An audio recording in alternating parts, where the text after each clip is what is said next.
ಚಿಂತಾಮಣಿ ಬೆಂಗಳೂರು ರಸ್ತೆಯ ಕೆಂದನಹಳ್ಳಿ ಗೇಟ್ ಬಳಿ ಬುಧವಾರ ರಾತ್ರಿ ಬೈಕ್ಗೆ ಕಾರು ಡಿಕ್ಕಿಯಾಗಿ ಸಂಭವಿಸಿದ ರಸ್ತೆ ಅಪಘಾತದಲ್ಲಿ ಮೂವರು ಗಂಭೀರವಾಗಿ ಗಾಯಗೊಂಡಿದ್ದಾರೆ ಎನ್ನಲಾಗಿದೆ. ಇನ್ನು ಗಾಯಾಳುಗಳನ್ನು ಕೆಂದನಹಳ್ಳಿ ಗ್ರಾಮದ ವಿಜಯ್ ದೊಡ್ಡೇಗೌಡ ಮತ್ತು ಬೊಮ್ಮೇಕಲ್ ಗ್ರಾಮದ ಅಂಬರೀಶ್ ಎಂದು ತಿಳಿದುಬಂದಿದೆ.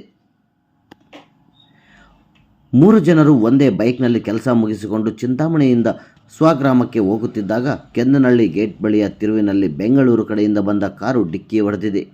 ಡಿಕ್ಕಿಯ ರಭಸಕ್ಕೆ ದ್ವಿಚಕ್ರ ವಾಹನ ಸಮೇತ 3 ಕೆಳಗೆ ಬಿದ್ದು ತೀವ್ರವಾಗಿ ಗಾಯಗೊಂಡಿದ್ದಾರೆ. ಸ್ಥಳೀಯರು ಹಾಗೂ ಪೊಲೀಸರು ಕೂಡಲೇ ಗಾಯಾಳುಗಳನ್ನು ನಗರದ ಸಾರ್ವಜನಿಕ ಆಸ್ಪತ್ರೆಗೆ ರವಾನಿಸಿದ್ದಾರೆ. ತೀವ್ರವಾಗಿ ಗಾಯಗೊಂಡು ಸಾವು ಬದುಕಿನ ನಡುವೆ ಹೋರಾಡುತ್ತಿರುವ ಗಾಯಾಳುಗಳಿಗೆ ವೈದ್ಯರು ಪ್ರಥಮ ಚಿಕಿತ್ಸೆಯನ್ನು ನೀಡಿ ಹೆಚ್ಚಿನ ಚಿಕಿತ್ಸೆಗಾಗಿ ಅಂಬರೀಶ್ ಅವರನ್ನು ಬೆಂಗಳೂರಿನ ನಿಮ್ಹಾನ್ಸ್ ಹಾಗೂ ಅಣ್ಣ ತಮ್ಮಂದಿರಾದ ವಿಜಯ್ ಮತ್ತು ದೊಡ್ಡೇಗೌಡ ಅವರನ್ನು ಕೋಲಾರಕ್ಕೆ ಕಳುಹಿಸಿಕೊಟ್ಟಿದ್ದಾರೆ. ಇನ್ನು ಘಟನಾ ಸ್ಥಳಕ್ಕೆ ಡಿವೈಎಸ್ಪಿ ಮುರಳೀಧರ್, ಇನ್ಸ್ಪೆಕ್ಟರ್ ಶಿವರಾಜ್ ಸ್ಥಳಕ್ಕೆ ಭೇಟಿ ನೀಡಿ ಪರಿಶೀಲಿಸಿದರು. ಗ್ರಾಮಾಂತರ ಠಾಣೆಯ ಪೊಲೀಸರು ಸ್ಥಳಕ್ಕೆ ಭೇಟಿ ನೀಡಿ ಮುಂದಿನ ಕ್ರಮ ಕೈಗೊಂಡಿದ್ದಾರೆ.